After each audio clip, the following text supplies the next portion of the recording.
All right, now I want to fully get into my testimony so that I can be more comfortable and more vulnerable and honest when I come to be sharing more things about God with you all. That being said, let's get started. Okay, as good old therapist like time feels like, it all started when I was born. No, joking. Okay, when I was a little kid, I was told I was going to be a preacher.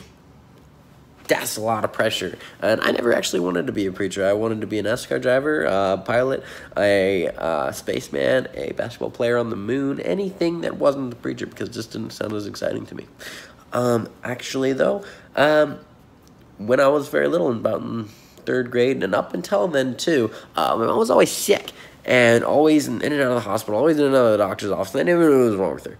And so that was very difficult.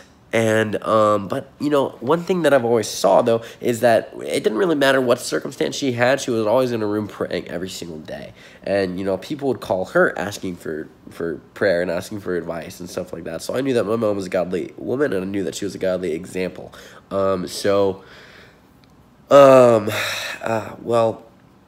I guess when I was in third grade, she got diagnosed with cancer, and that was life-changing. And she didn't just have like one, she had like three. It was basically like to my understanding, that's what it was. It was like a big tumor that spread and caused multiple different types, and that was bad, very, very bad.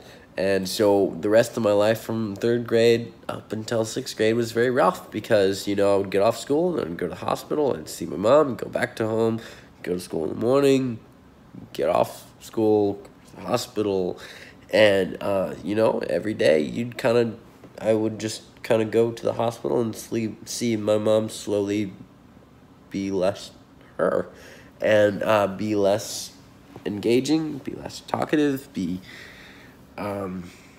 yeah, she was just always in the hospital, so I didn't get to see her as much, and I didn't really get to see her outside of the hospital very much. I know my sisters did, but I was the youngest child, so the meat of the illness was when I was very little. So that was the majority of what I saw, and that was the majority of what I remembered. Now, it was very, very hard, but the one thing that I always knew was my mom was a very Christian woman, and that she was the description of a Christian woman and the Christian person, how they should act, how they should love, the perfect mix between family person and godly minister. She knew how to do all of it, and there was no question at it at all, and that was something that I always admired. That being said, when she started getting ill, I started wanting to be a preacher, like she had said. I wanted to be more like her. I wanted to be able to carry that kind of presence. I wanted to be able to help people in the way that she helped people, even when she was ill. And that became a lot more difficult. And so in sixth grade, she passed away. And so I remember the night before, I was with my dad, and we were with her, and I said goodbye. But I didn't know I was going to be saying goodbye forever. I just said goodbye for the night. And we went home, and I went to bed, and I was going to have to go to school in the morning, but I didn't know this at the time. My dad actually went back, and when he went back, she was no longer with us. And so that day, I knew it was getting kind of hairy in the sense of, like, things just weren't going well. And we actually had a family that took care of us for a little bit. And, you know, people would bring us dinners at night times, which was always really nice. And but I knew things were getting pretty bad. And I was very young, so I didn't understand everything, but I knew it wasn't looking very good. But when I came home and I opened up the door and I saw my pastor there and my dad there and my sisters there, and they're all crying, I kind of knew what was up. And I remember I dropped my bag and I kind of just fell to my knees and just started crying. And I didn't know what to do, I didn't know what to think, I just knew to cry. And I think we all pretty much just gathered together and cried for a very, very long time. And that was very, very rough. And then I remember actually distinctively that Christmas was very, very difficult. In fact, she died like 2 or 3 days before Thanksgiving, so I hated Thanksgiving. In fact, I even remember one of my family members asking us to say what we were thankful for. And, just 2 or 3 days after my mom died, I didn't really have much on that plate, and I was very, very mad, and I think I said something about it. I just don't remember what I said. So when we were growing up, I didn't really like Thanksgiving. In fact, it was always very, very hard for me. Even Mother's Day was very, very hard, especially at church, because there's always like a big function for Mother's Day, and I didn't have one at the time anymore.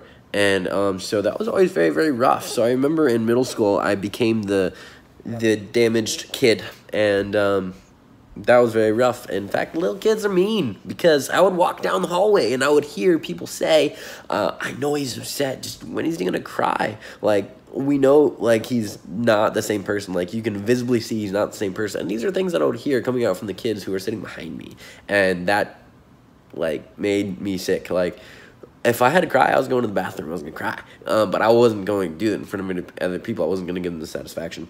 And luckily, all the teachers were aware and were sympathetic and helped me through that. And they were great. But the kids really made me have this kind of, like, damaged persona of myself, and I really hated that. So in high school, I wanted to break that. In fact, I wanted to be a cool, popular, stylish person, and I may have not done that very successfully, but I just wanted a cool life that I had, like, seen maybe on TV, or that I would see celebrities living. And I tried a lot of ways to do that. I never involved drugs or alcohol in that. But I guess just about every other way that I could think of, maybe it was like trying to date the most pretty girl or something like that, or have the coolest clothes. And either way, I tried a lot of ways, being funny, working out, just trying to get in shape, and I tried a lot of things, and you know what, none of it made me happy. But I do remember when I went to the church that I'm going to right now, Fredericksburg Full Gospel Fellowship, shameless plug, and there was a man named John Gordon, and I remember seeing him, and I was like, Lord, I need him to be my best friend, because he is exactly the kind of Christian person that I want to be, and the person that I would like to be. And everyone loves him, and they don't seem as weird, because he's a Christian. They don't think he's, like, freaky. They love him, and they respect him, and in fact, he loves what he's doing, and he's able to be a Christian and a cool person all at the same exact time. And I wanted to be that, so I remember, like, saying, God, I want him to be like my best friend, because I really just need that kind of example in my life. And he kind of called me out and was like, hey, you're depressed, so on Thursday nights, I want you to come and just talk. And that was the single best thing ever. And so I also remember his mom, Sister Dawn is what we call her. So like I said earlier, my mom used to pray every single day, all day long, and that develops an atmosphere of, like, God's presence inside the room. So I used to mistake God's presence for my mom because of how much she prayed. Now, I'm not saying my mom was God. I'm just saying when someone prays to the certain point where you're confusing it, that's a good thing. Like, there's some prayer warriors right there. And so I remember that feeling, and when I first went to church, it was a Sunday night service, and someone had came up and started praying and laid their hand on my shoulder, and I thought my mom was there, and in fact, I was sure of it because I felt the same presence around there. And in fact, it was actually Sister Donna, which is John Gordon's mom. And she prayed for me, and in my mind, like, I was a little bit upset because it wasn't my mom, but I also was very assured that this place was a good place to go because of the presence that it carried, and the fact that I was at that point that I realized that was God's presence, not my mom's. And that's when I became aware of it, I guess. And right when I started getting a little bit upset because it wasn't my mom, she leaned over and said, I will be your mother. And to a person that doesn't have a mom and is also grieving still and really needed that, she couldn't have said that at a better time. And if you're watching this, I love you and I appreciate that. And that meant the world to me. And it was those small little things in my life that affected me the most, especially when I needed it and came to making a decision in my life to be the Christian man that I wanted to be. And so high school's going by, and I'm still trying to be the cool kid in school, and there's like the person at church that I am, and the person at church that I like to be, the person that I likes to volunteer and to help out. But then when I go to school, I'm trying to be the popular kid again and trying to fit in, just not be the damaged kid from middle school anymore. So eventually, as I started approaching time to get out of high school, I kind of had to make a choice. Do I want to be this person, or do I want to be someone that I can be proud of being? And inevitably, through lots of trials, I chose to be the person that I could be proud of, which is the person that my mom professed I was going to be, and John Gordon professed I was going to be, and God and everyone that was there for me helped along that way. And if you're not a Christian, let me just say to you that it doesn't matter what you try. If you have a void in your heart, nothing can fill it, because a void is just going to suck something up, and it's going to eat it whole and consume it, but it's never going to be satisfied. It's just never going to happen. And God is the only one that can fill that. And that's what I realized, because I never had joy. I had monetary moments that would make me happy, but never consistent. But that's it. And I wanted something that would keep me consistently happy. And God is the only thing. So that's just my testimony right there. And you know what? After that, I remember I was very lonely, and I wanted I guess, a person to date. And every time I wanted a person to date, I wanted a serious relationship. I was tired of high school, and I wanted this is after high school, by the way. I wanted a person that I could be with. And every time someone came in the way, and maybe they liked me back, and then I would get head over heels for that person, and then I'd pray about it, and then God would say no, and then I'd have to say no. And, you know, it would hurt me, but at least, like, you know, it would hurt me, but at least I knew that God had someone that was for me.